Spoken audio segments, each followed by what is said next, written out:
citizens of the realm, we stand at the edge of a shifting border, not of land, but of trust, identity, and power.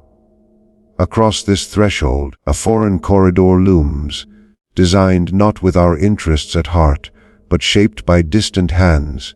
In this corridor, railways, pipelines, fiber optic lifelines, tools of connection, may also become snares of control. We feel it not only in the rumblings of diplomacy, but deep within our collective soul.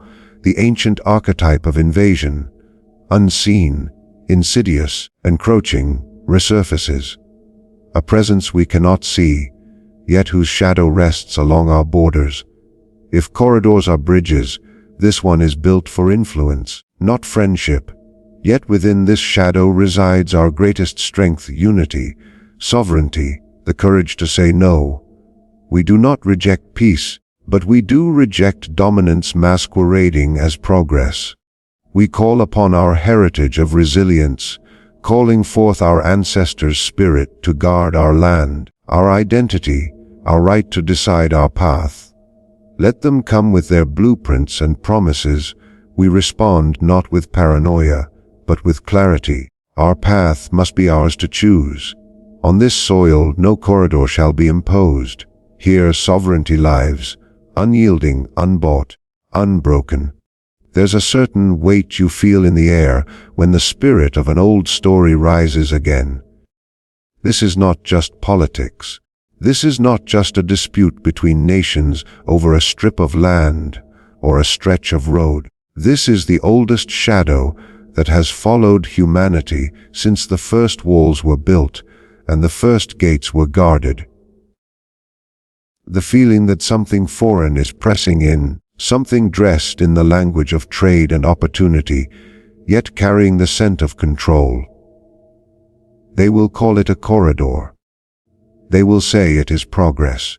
But deep down, you and I know corridors are not just for walking through. They are for moving things, for moving influence, for moving power.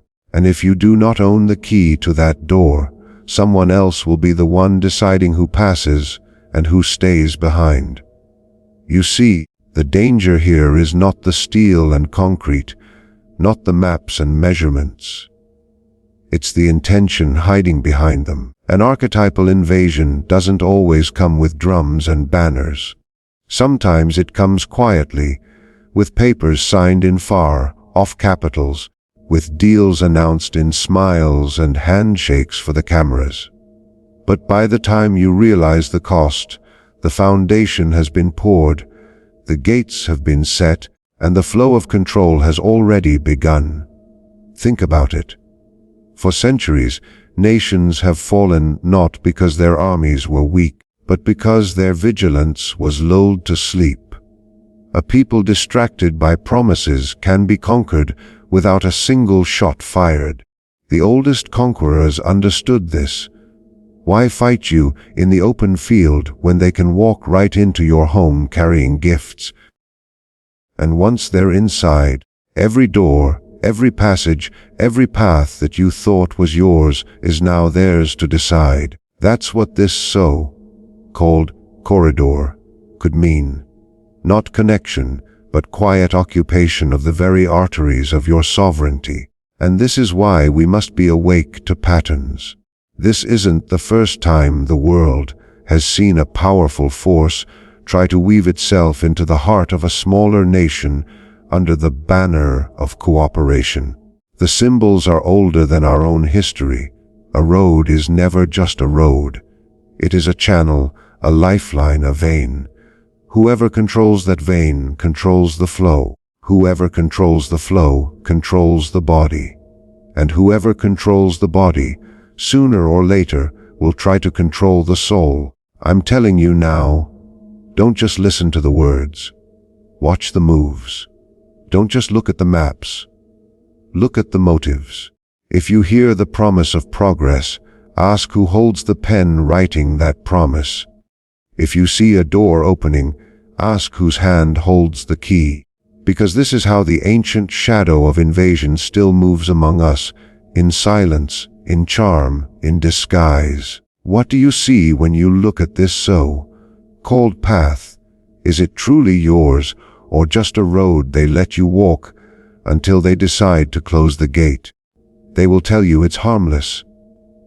They will tell you it's just a road, just a link, just an open hand.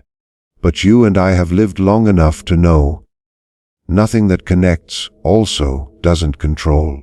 A spider's web is beautiful until you remember what it's for. And the moment you step into it, you find yourself caught in threads you didn't weave. Now, I'm not saying reject every path, every bridge, every handshake. I'm saying know the cost. Because when someone else builds the bridge into your home, they decide who crosses it and when. They decide what moves in and what moves out. They decide the pace of your heartbeat without ever laying a finger on you. We've seen this movie before.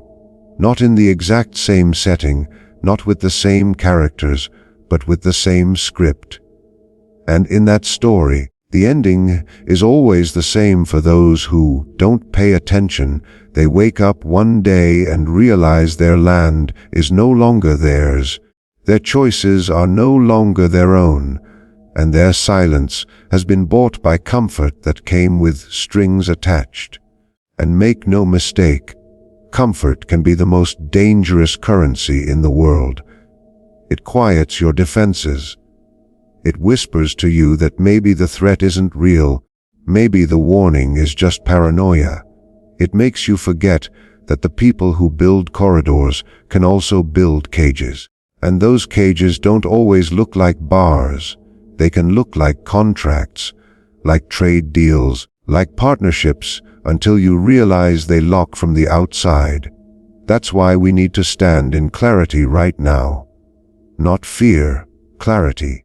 Not hostility, clarity. We have to be able to look the world in the eye and say, we will work with you, but we will not be worked over by you. There's a difference. And if we can't hold that line in our minds, we will never hold it on our borders. Because borders don't just protect land. Borders protect identity.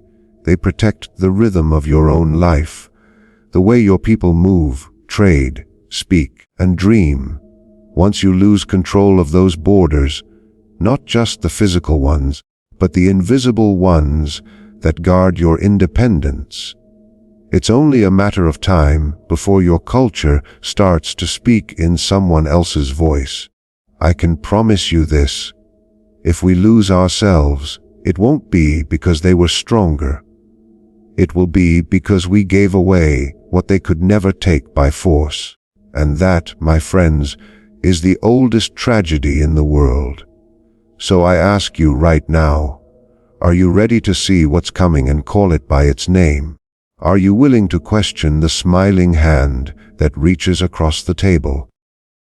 Are you willing to defend not just your land, but the very idea of your own self-determination? Because this is not a moment for quiet spectators. This is a moment for people who understand that freedom, once given away, is rarely returned. I'm telling you, we can stand here a year from now with our sovereignty intact, or we can stand here with a foreign hand holding the keys to our future. That choice will be written by the courage we show now, in this very moment. So stand up, speak up. Watch the moves they make, not just the words they say. Keep your eyes sharp, your heart steady, and your voice unshaken.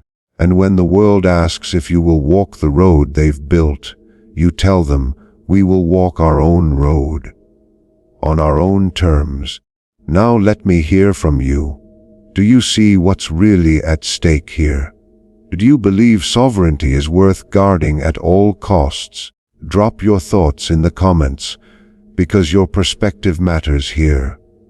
And if you believe in keeping this conversation alive, make sure you share this message, subscribe for more, and hit that like button so it reaches the people who need to hear it most.